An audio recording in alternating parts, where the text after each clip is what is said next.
Final ఫైట్లో match winner ఎవరు? Super కమ్బ్యాక్తో 76 పరుగులు చేసిన కోహ్లీనా?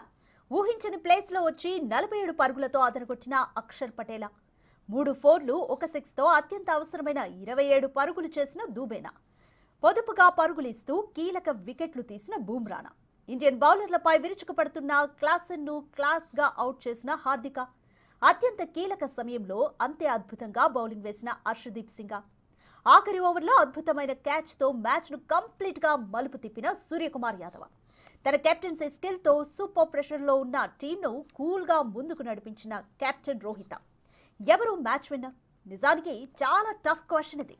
కానీ ఈ క్వశ్చన్కి ఆన్సర్ చాలా సింపుల్. ఇది కంప్లీట్ టీమ్ పర్ఫార్మెన్స్. ఒక్కొక్కరు తమ రెస్పాన్సిబిలిటీని చాలా పర్ఫెక్ట్గా నిర్వర్తించారు. అందుకే పోయిందనుకున్న మ్యాచ్ మళ్ళీ మన వైపు టర్న్ అయింది. కప్పు మన చేతుల్లోకి వచ్చింది.